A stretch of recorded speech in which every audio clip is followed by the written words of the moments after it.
각 목장끼리 서로 웃으며 한번 인사해 보도록 하겠습니다. 목사님 사랑합니다. 어머님 축복합니다.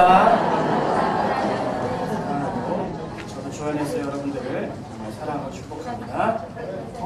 사랑하는 여러분, 오늘 본문은 야곱이 표면적으로는 20년 만에 원수되었던 형 에서를 만나고 또 본질적으로는 하나님과 만나게 됩니다. 야곱의 그 일생 중에서 가장 중요한 만남을 보여주고 있는 말씀입니다. 그런데 그 만남의 배경이 되는 오늘 약복나루, 야곱이 특히 하나님을 만났던 이 장소가 너무나 중요한 것입니다. 그러면 야곱이 오늘 하나님을 만났던 이 약복나루는 구체적으로 어디일까요? 무엇일까요?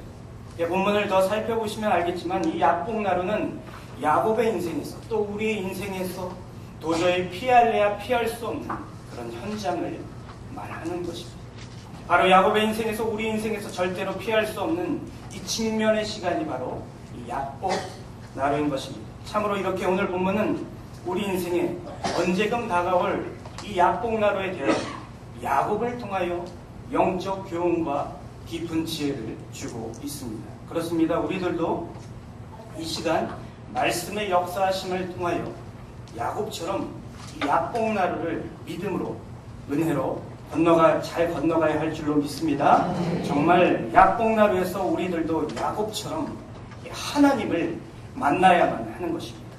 사랑하는 성도 여러분, 그렇다면 야곱이 하나님을 인격적으로 만났던 이 어떻게 보면 삶의 고난의 현장인 약복나루가 왜 우리 인생에서는 이렇게 중요한 것일까요? 그것은 첫 번째로 이 약복나루는 사람의 지혜가 다 빠져버리는 은혜의 현장이기 때문입니다. 성도 여러분, 첫 번째, 우리 인생에서 이 약복나루에서 무엇이 빠져버린다고요? 무엇이 빠져버린다고요? 사람의 지혜가 빠져버리는 것이죠. 약복나루에 와서야 사람의 지혜, 나의 의와 나의 노력과 나의 열정과 나의 비전과 나의 꿈과 나의 계획이 다 빠져버리는 곳이 약복나루가 중요하면 은혜의 현장인 것입니다. 여러분, 사실 야곱이란 사람은 이미 어머니 뱃속에서 태중에서 이 쌍둥이형 에서와는 달리 하나님께서 복의 상속자로 택한 사람이었습니다. 그런데 문제는 무엇인지 아십니까? 이 야곱이라는 사람은 언제나 하나님께서 친히 자신을 상속자로 세우시는 그때를 기다리지 않았다는 것입니다. 욕망을 불의한 방법으로 이루려 하는 사람이 바로 이 야곱이었던 것입니다. 그래서 야곱은 먼저 형 에서의 성품을 치밀하게 계산하여 이 사냥하고 집에 돌아오는 에서에게 죽 한 그릇으로 장자의 명분을 삽니다. 그리고 결국 어머니 리브가와 짜고 눈먼 아버지 이삭을 속이고 실제적으로 장자권을 가로챕니다.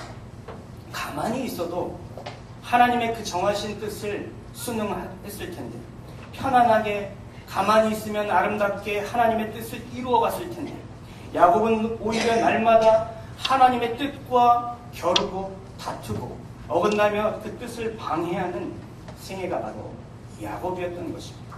매우 부패한 인간의 전형을 보는 것이 바로 야곱입니다. 이렇게 야곱은 그의 이름의 뜻, 즉 발목을 잡은 자, 속이는 자 그대로 남의 발목을 잡고 자기 힘으로, 거짓으로, 속임수로 타락한 인간의 지혜와 실수로 점철된 그런 삶을 산 사람입니다.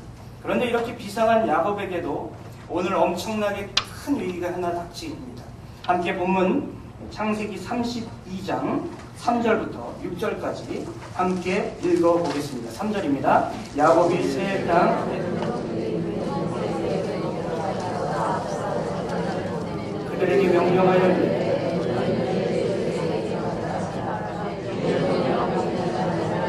내가 라반과 함께 거류하며 지금까지 머물러 있었사 내게 소와 나귀와 양떼와 노기가 있으므로 사람을 보내어 내 주께 하니 내 주께 은혜 받기를 원하나이다 하였더니 사자들이 야곱에게 돌아와 이르되 우리가 주인의 형 에서에게 이른즉 그가 400명을 거느리고 주인을 만나고 20년 만에 형 에서를 피해 고향에서 쫓겨간 이 야곱이 그 외롭고 고통스럽고 온갖 고초와 수모를 겪었던 타향살이를 마치고 돌아오면서 그 인생에서 가장 두려운 사람, 자신이 장자권을 뺏어 원한을 산 에서에게 전갈을 보낸 것입니다. 그런데 본문 6절을 보시면 알겠지만 에서는 야곱의 전갈에 아무런 응답을 주고 있지 않습니다. 다만 무장한 몇 명을 데리고 오죠? 400명을 데리고 이쪽으로 오고 있습니다. 여러분, 야곱이 얼마나 겁이 났겠습니까? 얼마나 큰 두려움에 사로잡혔겠습니까? 그래서 야곱은 역시 그간 했던 방식으로 이 상황도 타개하기 위해서 머리를 한번 굴려봅니다. 일단 본문 14절과 15절을 한번 보시면 염소, 양, 낙타, 소, 나귀, 즉 가축 550마리를 형 에서에게 보내는 것입니다. 많은 숫자이죠. 16절입니다. 큰 가축의 떼를 야곱은 역시 잔머리의 기재입니다. 무리를 세 떼로 나누어서 일정한 거리를 유지하게 합니다. 이것은 한 번, 두 번, 세 번 걸쳐 많은 550마리의 가축들을 보내면서 이 무식하고 감정적인 단순한 형 에서의 감정을 풀고 이 만나려고 한 이 야곱의 계산이 들어있습니다.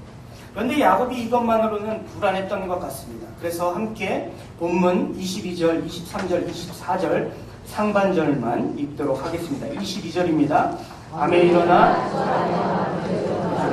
별한 아들을 인도하여 야곱 나루를 건널세. 그들을 인도하여 시내를 건너가게 하며 그의 소리도 건너가게 하고 야곱은 홀로 남았더니. 아멘. 평소대로였다면 이것도 쉽게 야곱의 지혜와 속임수로 넘어갈 수 있는 상황이었겠지만 형에게 직접적으로 원한을 산 이 상황에서는 이 야곱이 답이 없었던 것입니다. 그래서 그는 4명의 아내와 11명의 아들을 야복나루를 먼저 건너게 하고 홀로 남은 것입니다. 여러분, 야곱이 왜 그 밤에 홀로 남았을까요? 이번만큼은 자기 지혜로, 자기 힘으로, 자기 술수로 넘어갈 수 없다고 느끼고 있었기 때문입니다. 그러니 해서 야곱은 그의 방법과 자기 힘과 자기 의지와 자기 계획을 멈추어 섰습니다. 결국 야곱에게 있어서는 이 야복나루가 인간의 지혜가 전혀 사용되지 않는, 정말 인간의 지혜와 우리의 타락한 죄성이 통하지 않는 역설적으로 은혜의 장소가 된 것입니다. 이렇게 하나님이 자기 마음대로 사는 이 야곱을 수술하시는 장소, 그 인간적인 지혜가 다 빠져버리는 곳이 바로 야복나루였던 것입니다. 성도 여러분, 저는 제가 여태까지 지도하고 있는 청소년들에게 이런 설교를 자주 합니다. 어떤 죄를 지었는데 하나님의 책망과 징계가 없다. 그리고 자기 힘대로, 자기 의지대로, 자기의 비전대로, 자기 능력대로 살고 있는데, 자기 지혜대로 결정했는데 하나님의 그 어떤 간섭하심이 없다. 그것은 사생자다. 참으로 나의 힘이 다 빠져야 한다. 나의 의지가 하나님 앞에서, 하나님의 뜻 앞에서 항복해야 한다. 너의 꿈이 하나님의 비전이 되어야 한다. 너의 인간적인 지혜가 빠지는 그때가 바로 하나님께 은혜를 받을 시간이다. 여러분 믿으십니까? 사랑하는 여러분, 그렇습니다. 더 이상 우리의 지혜가, 우리의 방법이, 나의 의지로는, 내가 가진 능력으로는 해결할 수 없는 이 야복나루가 은혜의 자리임을 여러분 믿으시길 바랍니다. 왜 그렇습니까? 야곱 같은 우리는 우리의 힘이, 나의 지혜가 다 빠지는 이 야복나루에 와서야, 그때서야 하나님께 매달리기 때문입니다. 그렇기 때문에 여러분의 인생에 지금 해결할 수 없는 야복나루에 당도했다면 좌절하지 마시기를 부탁을 드립니다. 바로 그 자리가 은혜의 자리임을 여러분 믿으시길 바랍니다. 바로 그 자리에서 하나님께서 일하심을 믿으시길 바랍니다. 바로 이렇게 야복나루는 인간의 지혜가 다 빠져버린 은혜의 자리인 것입니다. 거기에 또한 야복나루가 우리 인생에게 이렇게 중요한 이유는, 둘째로 야복나루는 은혜 안에서 눈물로 간구를, 기도를 드릴 수 있는 현장이기 때문입니다. 앞에서 살펴본 것처럼 이 야복나루는 인간적인 지혜가 다 빠져버렸습니다. 인간적인 지혜가 빠지고 힘이 다 빠졌습니다. 그러면 도대체 이곳에서 무엇을 할 수 있겠습니까, 여러분? 하나님을 의지합니다. 하나님께 절박하게 매달립니다. 정말 기도밖에는 할 수 없는 곳이 바로 야복나루인 것입니다. 오직 하나님의 은혜를 구할 수밖에 없는 곳이 바로 이 약복나루인 것입니다. 그래서 야곱도 근심하고 이 극도로 불안해하다 하나님의 결국은 전적인 은혜와 붙드심으로 그제서야 기도 같은 기도를 시작합니다. 우리 함께 24절을 읽어보겠습니다. 야곱은 홀로 남았더니 어떤 사람이 날이 새도록 야곱과 씨름하다. 20년 전에 베델에서 이 홀로 남았던 것처럼 야곱은 오늘 홀로 남아 이 약복나루에서 그 밤에도 늘 인생의 고비 때마다 찾아오시는 하나님께 영육간의 힘을 쏟아서 눈물로 그를 붙들고 필사적으로 간구하고 있습니다. 그런데 문제는 무엇인지 아십니까, 여러분? 바로 이런 상황에도 야곱은 자신을 꺾지 않습니다. 야곱은 지금 분명 하나님이 보내신 여호와의 사자를 붙들고 필사적으로 씨름하는 것이 맞습니다. 야곱은 전처럼 생명을 걸고 있는 것도 맞습니다. 그러나 끝까지 자기 힘으로, 자기의 부패한 성품으로 그것을 고집하는 것을 버리지 않고 바로 여호와께서 보내신 그 천사의 말씀에 순종하지 않고 여태까지 살아온 것처럼 지금까지의 가치관대로 아주 꼿꼿하게 굴복하지 않고 버티고 있는 것입니다. 그러자 여호와의 사자가 어떻게 하는 줄 아십니까? 우리 함께 본문 25절 말씀을 한번 읽어보도록 하겠습니다. 25절입니다. 자기가 야곱을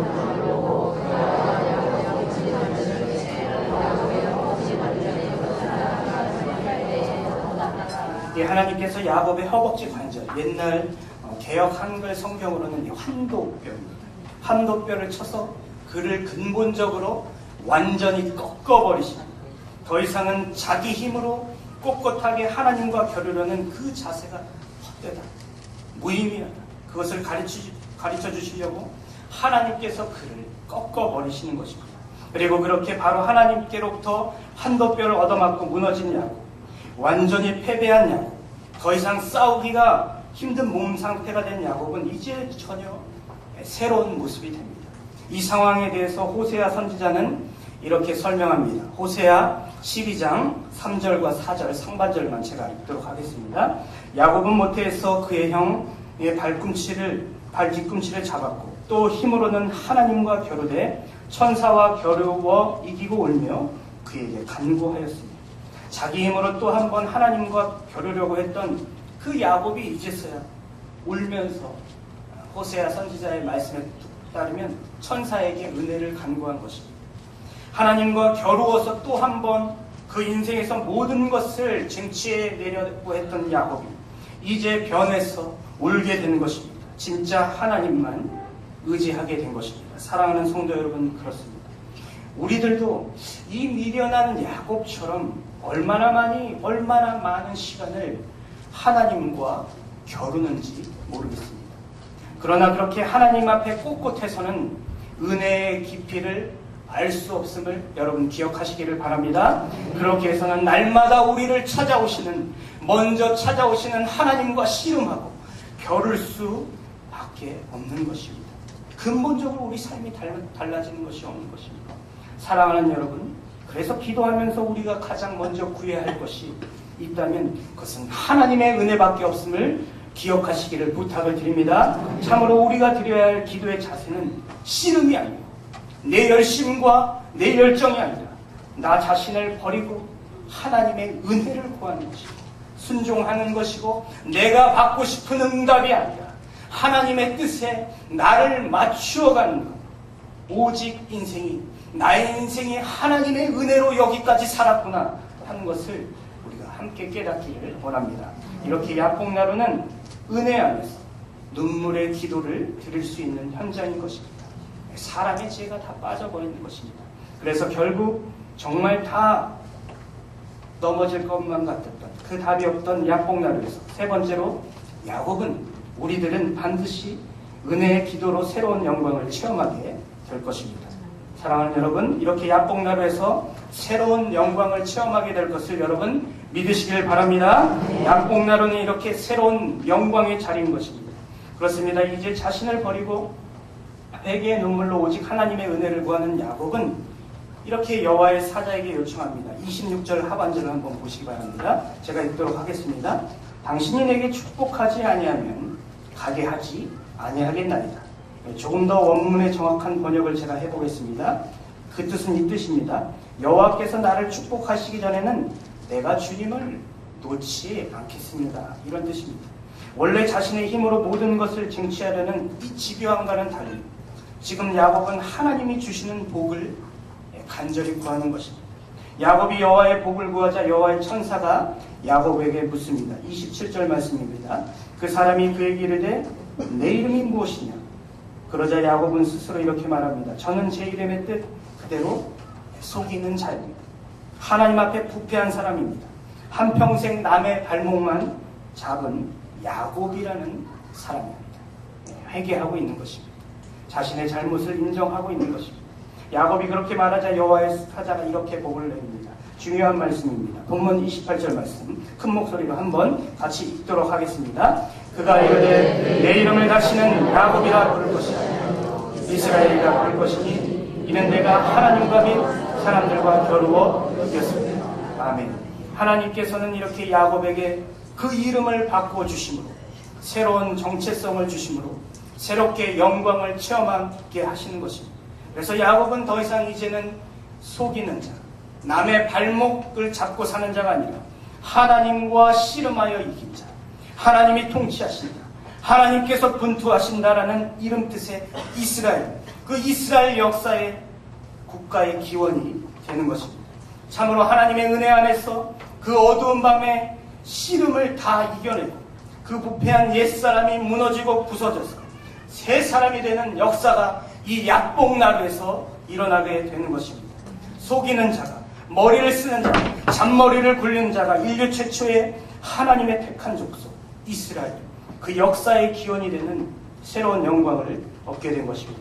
사랑하는 여러분, 이렇게 우리 인생의 고난과 아픔의 현장 약복나루에서 하나님의 은혜로 아버지께 기도할 때 그때서야 비로소 우리들은 참으로 새로운 영광을 체험하게 된다는 것을 여러분 믿으시길 바랍니다. 이렇게 야곱은 약복나루에서 제사장 나라요, 왕같은 족속이요, 거룩한 나라요, 하나님의 소유된 이스라엘이 된 것입니다. 그래서 야곱은 이 길고 긴 이 긴 밤의 기도의 씨름의 사건을 본문 30절과 31절에 이렇게 증거합니다. 함께 30절과 31절 같이 한번 읽도록 하겠습니다. 그러므로 야곱이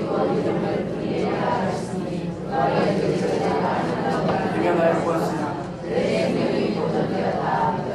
그가 번개를 지날 때 해가 돋았고 그의 가게로 말미암아 아멘. 예, 그 약복나루를 분일 하나님의 얼굴이라고 명하는 것입니다. 참으로 이 거룩하신 하나님과 얼굴과 얼굴을 정말 가까이 대면하는 것처럼 보였습니다. 그렇게 봤지만 분이엘은 은혜로 살아남을 수 있었다. 영적 체험의 귀한 장소라고 야곱이 증거하고 있습니다. 그리고 31절은 거기에 아침이 다 돼서 야곱이 분이엘에서 나올 때 절름발이가 되었다라고 말하고 있습니다. 이 말은 야곱이 오늘 약복나루의 사건을 통해서 신체적으로 절름발이 무력한지 장애인이 됐지만 앞으로는 주님이 없으면 안 되냐, 주님만 의지해야 하는, 홀로는 살아갈 수 없는, 주님이 이끄시는 대로 가야 하는 은혜의 흔적이 야곱의 몸에 새겨졌다는 것입니다. 한마디로 이 야곱이 약복나루에서 크게 은혜를 받은 것입니다. 기도함으로 간절히 은혜를 구함으로 야곱도 이 신약의 바울처럼 이 스티그마, 그 몸의 흔적을 이 약복나루에서 갖게 새기게 된 것입니다. 앞으로 그의 인생을 더 하나님께서 붙드시고 인도하실 것입니다. 이렇게 약복나루는 은혜의 기도로 새로운 영광을 체험하는 곳입니다. 사랑하는 여러분, 제가 설교자로서 오늘의 설교를 준비한 이유는 지금 7월과 8월 특별히 우리의 자녀들이 하나님을 이 야곱처럼 약복나루에서 만날 수 있는 이 여름 성경학교 수련회 기간에 준비하였습니다. 사실 저는 전도사 때부터 강도사, 지금 목사에 이르기까지 정말 이런 말들을 수련회 끝나고 많이 들었습니다. 전도사님, 강도사님, 목사님, 수련회 끝나고 집회 끝나고 아이들이 변화되지 않았습니다. 그렇게 오랫동안 전 기도를 무릎 꿇고 시킵니다. 오랫동안 기도하는 것, 울면서 기도하는 것, 무릎을 꿇고 기도하는 것 다 좋은데 이건 너무 소모적인 거 아닙니까? 도대체 무슨 변화가 있고 무엇이 바뀌었습니까? 저는 이런 질문들에 대해서 지금은 바뀐 것이 없는 것처럼 보일지라도 그러나 결국은 하나님께서 은혜 주실 것입니다. 계속 대답해왔습니다. 실제로 여러분 그분들이 하는 이야기가 맞습니다. 저는 중고등부 사역을 좀 오래 했는데요. 3시간, 길게는 4시간 기도를 합니다. 통곡을 하고 방언을 하고 죄를 막 토해냅니다. 구역질하듯 토해내는데 이 친구들이 길게는 이 몇 주, 짧게는 수련회 이 돌아오는 날에는 이 옛사람으로 돌아가 있는 겁니다. 참으로 희한하지만 이 수련회를 다녀와서 더 악해지는 친구들도 많이 해왔습니다. 믿음이 떨어진 것 같은 친구. 제가 유치호등부 사역도 이제 했었는데요. 매년 이 상황은 똑같습니다. 수련회와 여름 성경학교가 반복됩니다. 근데 눈에 볼 때는 그들이 다메섹에서 사울이 이 바울된 것처럼 전혀 변하지 않는 거죠. 교사들 마음에 어려움이 있습니다. 그리고 지도하는 아이들을 보면서 솔직히 저도 좌절도 많이 했고 상처도 많이 받았고 절망스럽기까지 한 적도 많았습니다. 그러나 여러분 여전히 제 안에 포기할 수 없는 한 가지 믿음이 있습니다. 그것은 우리 아이들이, 우리의 자녀들이 꼭 그 인생의 약봉나루에서 오늘 야곱이 하나님을, 예수님을 인격적으로 만나게만 된다면 모태신앙이었지만 정말 꿈이 없었고 지독하게 어려운 가정 환경 속에서 그 어떤 희망과 소망도 없이 늘 죽고 싶었던 제가 고3 여름에 친구를 따라서 그냥 여름 수련회 갔다가 예수님을 그때 인격적으로 만나서 10수년이 지난 지금까지도 그래도 믿음으로 살아보겠다고, 그래도 하나님의 나라를, 교회를 섬겨보겠다고 사는 저를 하나님께서 인격적으로 만나주신 하나님은 단 한 번도 은혜로 먹이시고 살피시고 위로하시고 때로는 징계와 연단 가운데 주저앉을 때마다 다시 제 삶을 세우시는 것처럼 여러분의 자녀들이 언제든지 예수님만 인격적으로 만난다면 결국은 그 존재를 완전히 새로운 존재로 바꿔주실 줄로 믿기 때문에 저는 절대로 포기할 수가 없는 것입니다. 그리고 지금까지도 미세한 것처럼 보였지만 매우 더딘 것 같이 보였지만 실제로 사역 가운데 변화의 열매도 많이 주셨기 때문에 저는 이번에도 교사들과 함께 기도하고 아이들의 영혼을 위해서 울 것입니다. 왜 그렇습니까? 우리 사랑하는 아이들이 약봉나루에서 예수님을 만난다면 분명 그 하나님께서 그 인생을 다 책임져 주실 것이고 그 방법이 가장 최고의 방법이라고 여러분 믿기 때문입니다. 사랑하는 여러분, 그렇습니다. 우리는 이 7월과 8월 다가온 여름의 행사 기간이 우리의 자녀들의 약봉나루가 되시길 여러분 기도하시기를 부탁을 드립니다. 성도 여러분, 특별히 이 여름 성경학교 수련회를 위해서 기도로 후원해 주시기 바랍니다. 아이들의 영혼이 바뀌어질 수 있도록, 예수님을 만날 수 있도록, 그 인생의 뿌리된 가치관이 변할 수 있도록 하나님께서 성은교회 유아 유치부부터 청년부까지 기도하시면 다 은혜 주실 줄로 믿습니다. 또한 만약 지금 사람의 지혜와 죄성이 통하지 않는 답이 하나도 없는 이 약봉나루를 지나가고 당도하고 계신 성도님들이 계시다면 하나님의 은혜를 구하셔야 합니다. 그때 하나님께서 기도할 힘도 주실 줄로 믿습니다. 연애의 힘도 주실 줄로 믿습니다. 이렇게 우리가 약봉나루에서 은혜를 구하게 된다면 야곱이 이스라엘 되는 놀라운 기적의 복을, 소망의 복을, 은혜를 주실 줄로 믿습니다. 그 약속 믿으시고 약봉나루에서도 믿음으로 전진하시는 귀한 성도님들 되시기를 주님의